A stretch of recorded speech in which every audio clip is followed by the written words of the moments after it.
प्यारे बच्चों, महात्मा गांधी और राष्ट्रीय आंदोलन के इस चैप्टर में हमने पिछले वीडियोज में गांधी जी द्वारा चलाए गए 3 राष्ट्रीय आंदोलन, जिसमें पहला था असहयोग आंदोलन, सविनय अवज्ञा आंदोलन और भारत छोड़ो आंदोलन के बारे में विस्तार से पढ़ा है।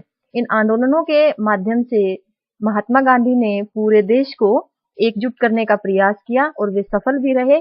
अंततः 15 अगस्त 1947 को हम आजाद हुए और स्वतंत्रता दिवस मनाया गया। लेकिन गांधी जी ने उत्सवों में भाग नहीं लिया, बल्कि 24 घंटे का उपवास रखा। उपवास क्यों रखा?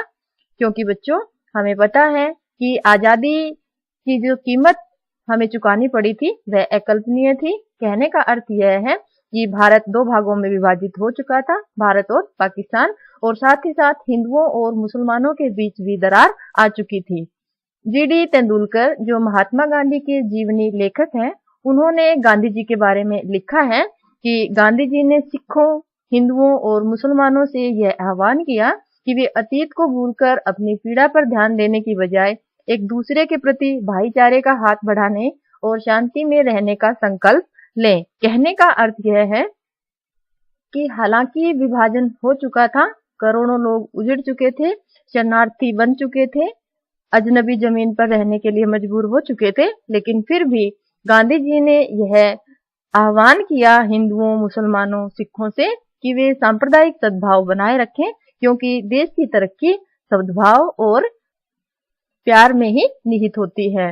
बच्चों, गांधी जी और नेहरू के आग्रह पर कांग्रेस ने अल्पसंख्यकों के अधिकारों के लिए एक प्रस्ताव पारित किया। अल्पसंख्यक का अर्थ है बच्चों, जिनकी संख्या कम होती है। कारण क्या था? ताकि एक लोकतांत्रिक धर्मनिरपेक्ष राष्ट्र का निर्माण हो सके, जिसमें नागरिकों को पूर्ण अधिकार प्राप्त हो, धर्म के आधार पर किसी से भेदभाव ना हो, सभी को राज्य की ओर से सुरक्षा मिले, संरक्षण मिले और अल्पसंख्यक लोगों के अधिकारों की रक्षा हो, ताकि सभी सद्भावना से रह सकें। बच्चों, बंगाल में शांति स्थापना के बाद गांधी जी दिल्ली आए। हमें ध्यान है कि जब भारत आजाद हुआ तो गांधी जी बंगाल में थे, सांप्रदायिक दंगे हो रहे थे, गांधी जी ने वहां शांति स्थापना के प्रयास किए, उसके बाद वे दिल्ली आए। यहाँ से वे दंगाग्रस्त पंजाब के जिलों में जाना चाहते थे, लेकिन राजधानी में ही शरणार्थियों की आपत्ति के कारण उनकी सभाएं अस्त व्यस्त होने लगे। लेकिन बच्चों, शरणार्थियों की ही सभाओं में कुछ लोग जो कुरान पढ़ रहे थे, इस पर आपत्ति जताई गई शरणार्थियों द्वारा। कुरान बच्चों मुस्लिम लोग पढ़ते हैं, तो कहने का अर्थ है कि जिस तरह का माहौल हिंदू मुस्लिम दोनों के बीच पैदा हो गया था, उसमें सांप्रदायिक सद्भाव करने की कोशिश गांधी जी ने की। बहुत सारे लोग इस बात से गांधी जी से नाराज थे कि वे भारत में मुसलमानों के हितों की हिमायत कर रहे हैं, बल्कि हिंदुओं और सिखों की पीड़ा के बारे में वे कोई बात नहीं कर रहे जो पाकिस्तान में फंसे हुए हैं। जीडी तेंदुलकर के शब्दों में, गांधी जी पाकिस्तान में भी अल्पसंख्यक समुदायों के कष्टों के बारे में समान रूप से चिंतित थे और उन्हें राहत प्रदान करने के लिए वहां जाने भी चाहते थे। लेकिन गांधी जी का यह मानना था कि जब मैं दिल्ली में ही सांप्रदायिक सद्भाव नहीं बना पाया हूं, तो पंजाब जाकर क्या करूंगा।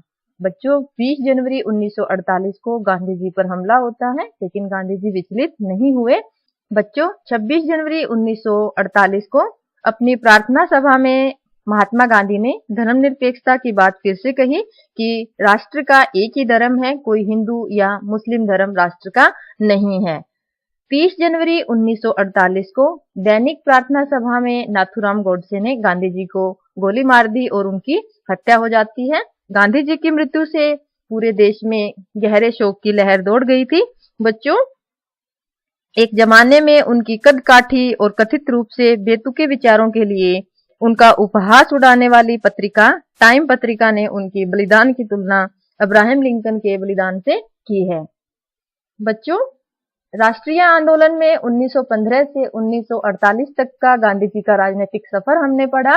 राष्ट्रीय आंदोलन में उनकी महत्वपूर्ण भूमिका रही और देश आजाद होने के बाद भी जिस तरह के सांप्रदायिक दंगे हो रहे थे, क्योंकि देश विभाजित हो चुका था, उन दंगों को रोकने में भी गांधी जी ने महत्वपूर्ण अपना योगदान दिया। जगह जगह सांप्रदायिक सद्भाव के लिए अपील की, सभाएं आयोजित की और कुछ हद तक कामयाब भी रहे। बच्चों, गांधी जी को समझना, इसका अर्थ यह है कि गांधी जी के बारे में एक छवि किस तरह बनाई गई, आइए समझते हैं। 4 महत्वपूर्ण स्तंभ हैं बच्चों, जिसमें सार्वजनिक सवर और निजी लेखन, छवि गढ़ना, पुलिस की नजर से गांधी जी और अखबारों से गांधी जी की क्या छवि गढ़ी गई। आइए पढ़ते हैं। सबसे पहले सार्वजनिक सवर और निजी लेखन। बच्चों, कुछ चीजें जनता के लिए लिखी जाती हैं और कुछ अन्य उद्देश्यों के लिए। जनता के लिए जैसे भाषण, किसी व्यक्ति के साथ सार्वजनिक विचारों को जानने का मौका मिलता है।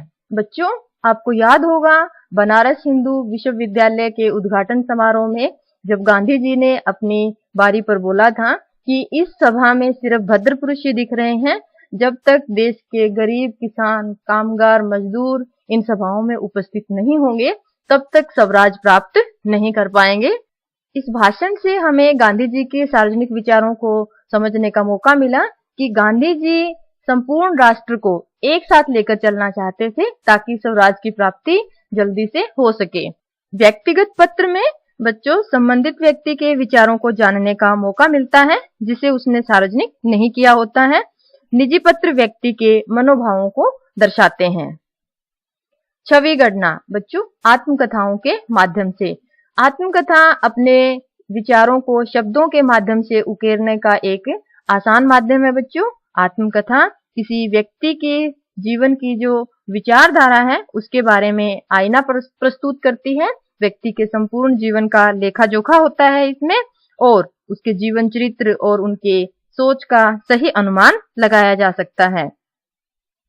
बच्चों, आत्मकथा से संबंधित व्यक्ति को समझने में मदद मिलती है। यह व्यक्ति के जीवन का विस्तृत ब्यौरा देती है और उसकी पारिवारिक पृष्ठभूमि, जीवन की महत्वपूर्ण घटनाएं, जीवन में आने वाले उतार चढ़ाव सभी हमें आत्मकथाओं के माध्यम से ही मिलते हैं। तो गांधी जी ने जो आत्मकथा लिखी उसके माध्यम से भी हम गांधी जी के राजनीतिक जीवन और उनके निजी जीवन को समझ सकते हैं।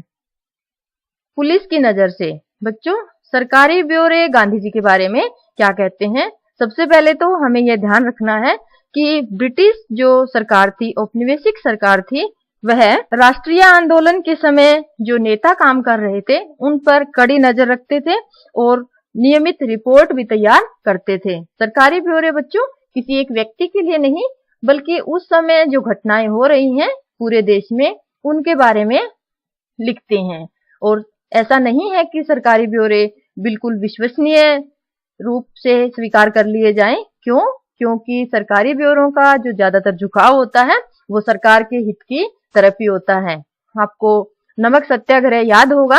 गांधी जी जब नमक सत्याग्रह कर रहे थे तो ब्रिटिश अधिकारियों या पुलिस की नजर में यह था कि गांधी जी व्यापक जन समर्थन हासिल नहीं कर पाएंगे और ब्रिटिश सरकार के खिलाफ उनके द्वारा किए गए यह कार्य बेतुके हैं, इनका कोई अस्तित्व नहीं है। लेकिन बच्चों ऐसा नहीं हुआ। गांधी जी ने नमक सत्याग्रह में पूरे भारत को जोड़ने का कार्य किया। अखबारों से समकालीन अखबार महात्मा गांधी जी की प्रत्येक गतिविधियों पर नजर रखते थे और उनके बारे में छापते थे। नमक सत्याग्रह का उदाहरण पढ़ा हमने।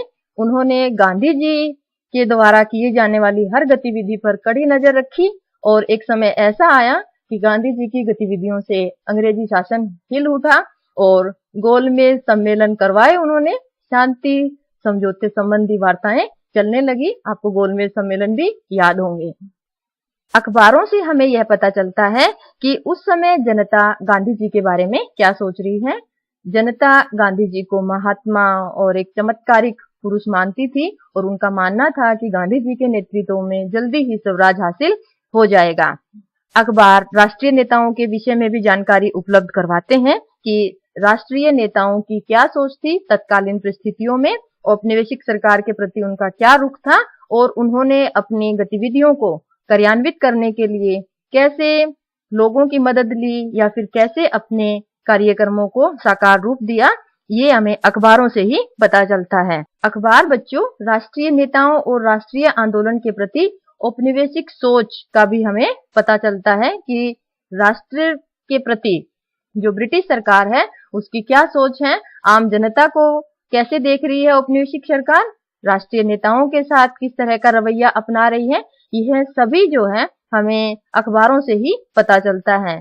विभिन्न माध्यमों के दोबारा हमने गांधी जी को समझने की कोशिश की, उनके राजनीतिक सफर को समझने की कोशिश की। आशा है आपको सारे टॉपिक्स अच्छे से समझ आ गए होंगे। धन्यवाद।